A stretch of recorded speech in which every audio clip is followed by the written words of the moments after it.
మన ప్రభువైన యేసుక్రీస్తు పరిశుద్ధ నామములో ఈ పాడ్కాస్ట్ ద్వారా వాక్యం ఉంటున్న ప్రతి వారికి నా హృదయపూర్వకమైనటువంటి వందనాలు. దేవుడు మిమ్మల్ని దీవించునుగాక.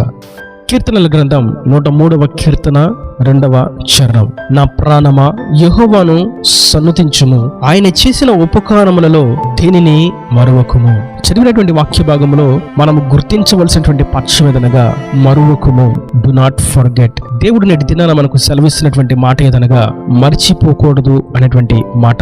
మనం అనేకమైనటువంటి విషయాలను ఈ లోకంలో చూస్తూ ఉంటాం, అనుభూతి చెందుతూ ఉంటాం, ఆస్వాదిస్తాం, ఆచరిస్తూ ఉంటాం. అయితే కాలక్రమేణా వాటిని మర్చిపోతూ ఉంటాం. అది మన నాగరికతను గమనించినట్లయితే ఒకప్పుడు ఉన్నటువంటి నాగరికత మనకిప్పుడు తెలియదు. మరియు మనకు ముందు ఉన్నటువంటి తరం యొక్క క్రియలు, అనుభవాలు, జీవన శైలి ఇప్పుడు మనకు తెలియదు. ఎందుకంటే అది మన ముందు తరం కాబట్టి దానిని మనం మర్చిపోయామని కూడా చెప్పుకోవచ్చు. అయితే వాటన్నిటి గురించి మనకు పెద్ద సమస్య లేదు, కానీ దాని వలన వచ్చేటువంటి నష్టం కూడా మనకు లేదు. అయితే దేవుని యొక్క వాక్యం ఈ రీతిగా సెలవిస్తున్నది, మీరు మర్చిపోకూడనటువంటి విషయాలను నిశ్చయముగా గుర్తు పెట్టుకునవలసిన వారై ఉన్నారు. ఇందుకే మనం మర్చిపోకూడనటువంటి అంశములు ఏమై ఉన్నవి, మనం గుర్తు పెట్టుకోవలసినటువంటి అంశములు ఏమై ఉన్నవి, ఏమాత్రం కూడా వాటిని మరవద్దు, మర్చిపోవద్దు అనేటువంటి మాటలు ఏమై ఉన్నవి అని చూసినట్లయితే మొదటిగా మనం గమనిస్తాం, దేవుడు మన జీవితంలో చేసినటువంటి ఉపకారాలను మనం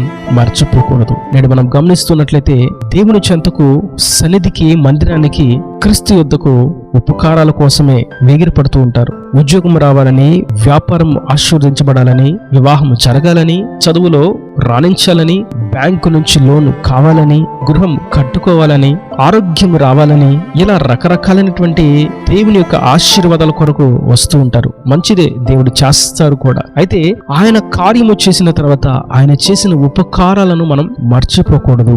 మర్చిపోయేటువంటి అనుభవం మనిషిలో సాధారణంగా ఉన్నటువంటి ఒక శరీర తత్వం. మంచిని ఎవరు గుర్తించరు, చెడుని ఎవరు మర్చిపోరు. అందుకే మనం గమనిస్తున్నట్లయితే పాపం మనిషిని సులువుగా ఆకర్షిస్తుంది. ఎందుకంటే పాపం అనేటువంటి క్రియ మనిషికి ఎంతో ఇష్టమైనది. అదే పరిశుద్ధత అనేటువంటి క్రియ మనుషులకు గుర్తు ఉండదు, దేవుని వాక్యం గుర్తు ఉండదు, దేవుని యొక్క ఉపదేశం గుర్తు ఉండదు, దేవుని యొక్క కార్యాలు గుర్తు ఉండవు. కానీ లోకంలో ఉన్నటువంటి క్రియలు, సినిమాలు, సినిమా పాటలు, అబద్ధాలు, భూతులు, సరస్వక్తులు, వ్యర్థమైనటువంటి ద్వంద్వార్థపు పలుకులు, ఇవన్నీ బాగా గుర్తుంటాయి. వాటిని పాపము చేయడానికి వినియోగిస్తూ ఉంటారు. ఒకరు ఏదైనా హాని చేస్తే ఆ విషయం బాగా గుర్తుంటుంది, దానిని మర్చిపోరు. కానీ వాక్యం సెలవిస్తుంది, నేను నీ జీవితంలో చేసినటువంటి ఉపకారాలను నీవు మర్చిపోవద్దు. నీకు ఇతరులు చేసినటువంటి కీడును నీవు మర్చిపోవాలి. నీకు ఇతరులు చేసినటువంటి హానిని నీవు మర్చిపోవాలి. నీ గత జీవితంలో నువ్వు చేసినటువంటి పాపాలను నీవు మర్చిపోవాలి. కానీ నేను చేసిన ఉపకారాలను మాత్రం నీవు మర్చిపోవద్దు. మరియు ద్వితీయోపదేశకాండం 4వ అధ్యాయం 23వ వచనంలో మనం మరొక ప్రాముఖ్యమైనటువంటి విషయాన్ని చూస్తాం. మీ దేవుడైన యెహోవా మీకు ఏర్పరిచిన నిబంధనను మరచి నీ దేవుడైన యెహోవా నీకు ఆజ్ఞాపించినట్లు ఏ స్వరూపము కలిగిన విగ్రహములను చేసుకొనకుండానట్లు మీరు జాగ్రత్త పడవలెను. ఇక్కడ మనం చూస్తున్నాం, దేవుని యొక్క నిబంధనను మర్చిపోతారేమో, ఆయనకు ఆయాసకరంగా విగ్రహారాధన చేస్తారేమో, పాపము చేస్తారేమో. కాబట్టి ఈ ఉపదేశాన్ని మీరు జాగ్రత్తగా బదులపరుచుకోండి. ఇది మిమ్మల్ని పాపంలో పడకుండా, దేవుని యొద్ద నుండి దూరము చేయకుండా నిలబెడుతుంది. కనుక మనము దేవుని యొక్క ఉపదేశాన్ని మర్చిపోకూడదు. గడిచిన ఆదివారం ఎవరు మనకు బాధ కలిగించారు అనేటువంటి మాట బాగా గుర్తుంటుంది. కానీ గడిచిన ఆదివారం దేవుని మందిరంలో మనకు తెలియజేయబడినటువంటి ఉపదేశం ఏమిటి అంటే గుర్తుండదు. గడిచిన ఆరాధన సమయంలో మనకు కలిగినటువంటి నష్టం గుర్తుంటుంది. గడిచిన ఆరాధన సమయంలో మనం పొందుకున్నటువంటి దేవుని ఆత్మ సంబంధమైనటువంటి సంతోషం మనము గుర్తించము. అందుకే వాక్యం తేటగా సెలవిస్తున్నది, మీరు ఉపదేశాన్ని మర్చిపోవద్దు, ఉపకారాలను మర్చిపోవద్దు.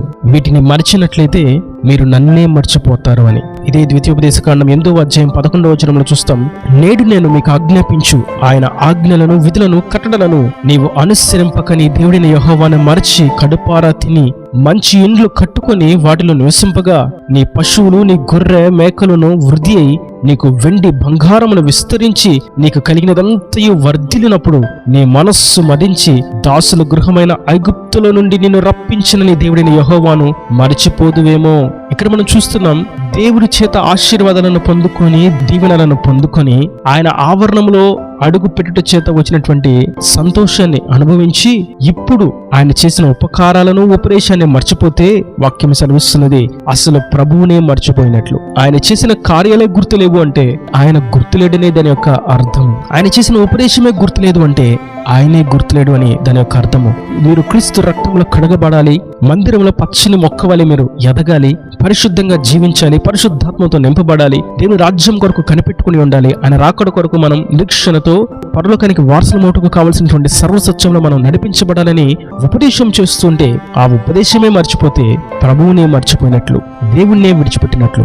మన పితరులైనటువంటి ఇశ్రాయేలీయులను మనం గమనించినట్లయితే వారు దేవుని చేత ఎన్నో కార్యాలను అనుభవించారు. కీర్తనల గ్రంథం 106వ కీర్తన 13వ చరణం. అయినను వారు ఆయన కార్యములను వెంటనే మరచిపోయిరి, ఆయన ఆలోచన కొరకు కనిపెట్టుకొనక పోయిరి. ఇక్కడ మనం చూస్తున్నాం ఈ 106వ కీర్తనలో మనం చూస్తే దేవుడు వారి కొరకు చేసినటువంటి కార్యాలు క్లుప్తంగా రాయబడి ఉంటాయి. మనం నిర్గమకాండంలో చూసినట్లయితే దేవుడు వారి కొరకు చేసినటువంటి అద్భుత కార్యాలను అనేకం మనం చూస్తాం. అన్ని గొప్ప అద్భుతములు, భీకరమైనటువంటి కార్యాలు చేసినటువంటి ప్రభువును వారు వెంటనే మర్చిపోయారు అనేటువంటి మాట చూసినప్పుడు అది ఎంతో బాధాకరమైనటువంటి, విషాదకరమైనటువంటి విషయం. వారి కొరకు ఎర్ర సముద్రమును 2 పాయలుగా చేశారు, ఆకాశం నుండి మన్నాను కురిపించారు, బండ నుండి నీళ్లను ఇచ్చారు, వారి కంటే బలమైన అధికులైనటువంటి శత్రులను సులువుగా ఓడించేటువంటి కృపనిచ్చారు, వారికి మాంసాహారం తినాలనిపిస్తే పూరేలను ఇచ్చి తృప్తిపరిచారు, వారికి పగల ఎండ దెబ్బ తగలకుండా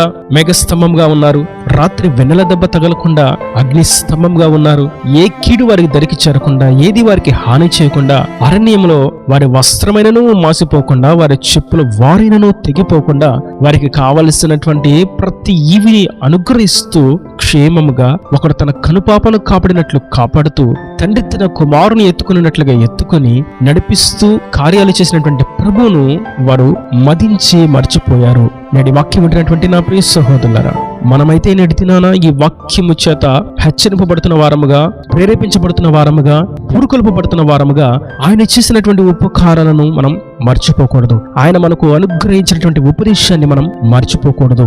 అలా మర్చిపోవడం చేత దేవుని యొక్క ఆశీర్వాదాలను, నిజమైనటువంటి నిత్యత్వమును మనం పొందుకొనలేము అనేటువంటి మాట మనం గుర్తించవలసిన వారమై ఉన్నాము. మన పితరులు ఆ విధంగా ప్రభువును విసర్జించి ఆయన మీద తిరుగుబాటు చేయడం చేత వారు ఐగుప్తులో ప్రయాణాన్ని ప్రారంభించి ఆ అరణ్యంలోనే వారి యొక్క జీవితాలను ముగించారు. కేవలం యెహోషువ, కాలేబులు తప్ప కానాను దేశంలోకి ఎవరు ప్రవేశించలేకపోయారు.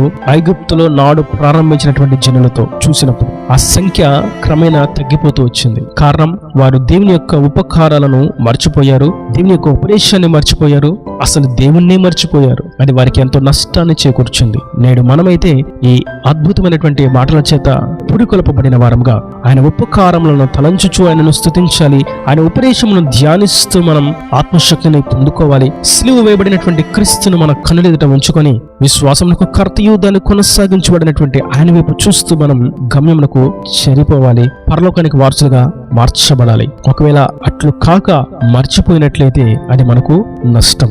మరియు పేతురు తన పత్రికలో అంటాడు, పేతురు రాసినటువంటి 2వ పత్రిక 3వ అధ్యాయము 8వ వచనం నుండి, ప్రియులరా, ఒక సంగతి మర్చిపోకుడి, ఏమనగా ప్రభు దృష్టికి ఒక దినము 1000 సంవత్సరముల వలెను, 1000 సంవత్సరములు ఒక దినము వలెను ఉన్నవి. కొందరు ఆలస్యమును ఎంచుకున్నట్లు ప్రభువు తన వాగ్దానమును గురించి ఆలస్యము చేయవాడు కాడు, కాని ఎవడును నశింపవలనని ఇచ్చేయింపక అందరూ మారు మనసు పొందవలనని కోరుచు మీ ఎడల దీర్ఘశాంతము గలవాడై ఉన్నాడు. అయితే ప్రభువు దినము దొంగ వచ్చినట్లుగా వచ్చును.